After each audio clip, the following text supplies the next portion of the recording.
So all I wanted to do was build a school when I was 24. I wanted to create a welcoming environment for people my age, people younger, so they could feel like they could say, I want to become an astrologer and see it being viable.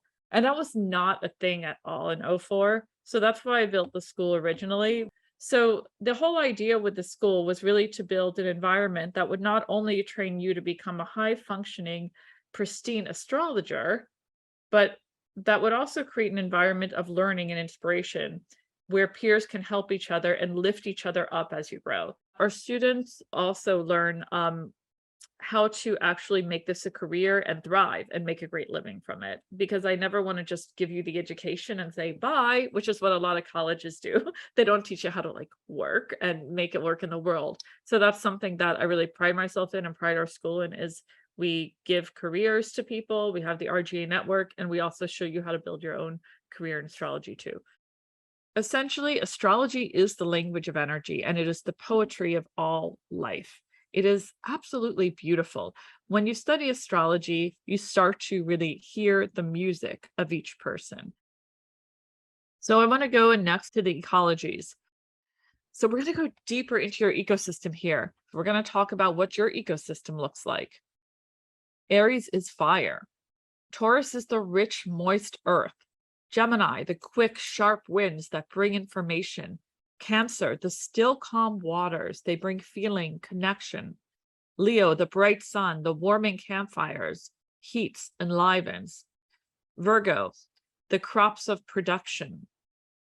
Detail, provides and grounds. Libra, the soft winds. Inspires clarity and connection. Scorpio, the ocean depth, intensity, depth. Sagittarius, the torch of meaning, belief. What do we stand for? Fire, brings heat. Capricorn, the mountaintop view, grounds and builds. And Aquarius, that air of innovation above the mountain in the strong winds of the stratosphere. Pisces, the moving waterfalls and the rivers that bring connection and fluidity between you. So I want you to first look at your ecosystem and see what would it be? What are your strengths? What elements are you strong in? What elements are you weaker in? Are there elements you want to cultivate? Think about that for a minute. And how will you balance the elements within yourself? If you are water and fire in your sun and rising, that means you are a creative. There is a lot of emotion, water and fire, vision to create and to make your mark around. And there is that level of intensity running through you. And this is the chart of a creative person who suddenly gets inspired and it erupts. But how can that be beautiful and not destructive? And maybe it's both. So this is one kind of chart. Now, when earth and fire are in your sun and rising, it doesn't matter the order here. If you are heavily earth fire, that means there's grounding, there's resourcefulness. But first of all, we're holding the torch, vision. This is what we're going to do. We have a vision, fire, ideals, earth. Here's how we're going to do it. Step 1, step 2, step 3, step 4. This is the leader. The solid ground, the fire burns upon the ground. This is the idealist, but also the realist. If you mix air and water together, you get a mist that is there and then it's not. It's ephemeral, right? It's really beautiful. Imagine you meet somebody and that is their energy. This is how I want you to look at the chart. So once you see somebody like that, how do you feel? You might feel spacious. You might feel that you have room to express yourself in that open and spacious environment that's not too overbearing or emotively expressive at all. Instead, it listens to you. It holds your space. It observes you. Here we found the counselors, the psychotherapists, the social workers, the Reiki masters, the people who hold space for you in the world. Now we're going to put all that together. Put all of your sun, moon, rising together. Maybe you add in your Mercury, Venus, Mars too. And what kind of ecology are you? And then you want to see the question is, how does that ecology see the world? So notice how certain people react to others. Certain ecologies can feel very threatened by air. Others can feel more threatened by water. This person on the far right would feel more threatened by somebody who's like the one in the middle. So what would you be? And what is your partner's? Or what are your friends? And how do those ecologies relate to one another?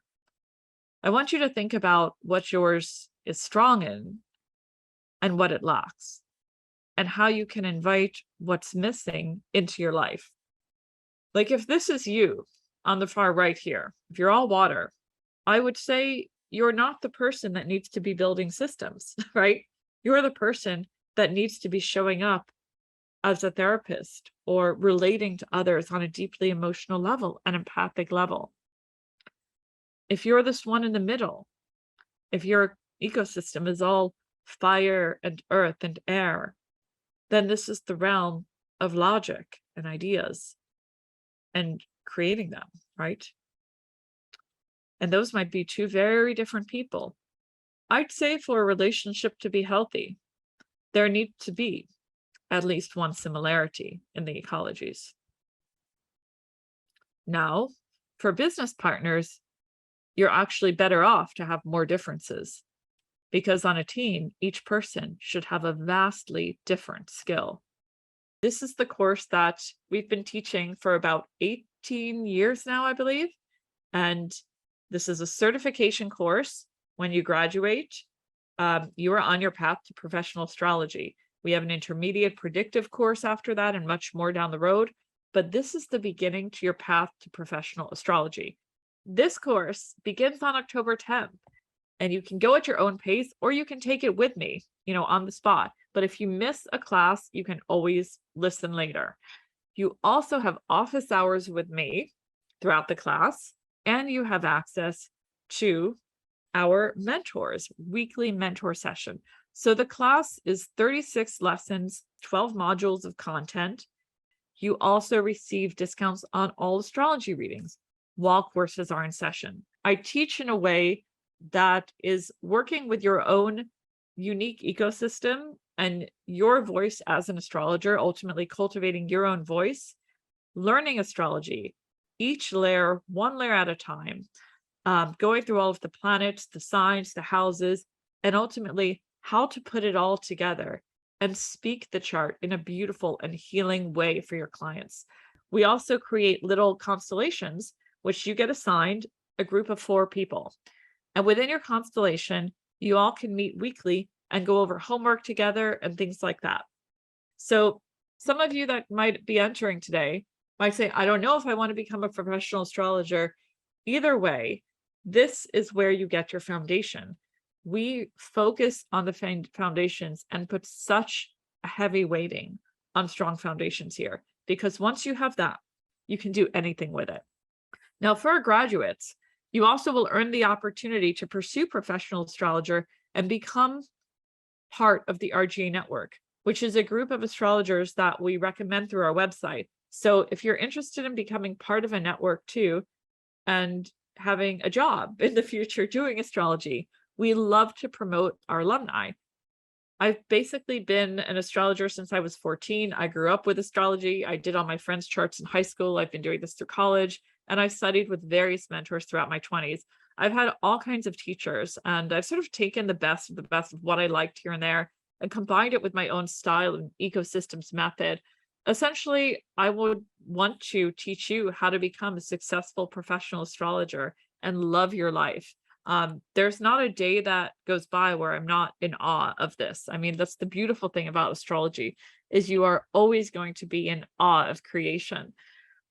I think that's what we need, and that's what's sort of missing in the world these days, is a sense of awe and wonder.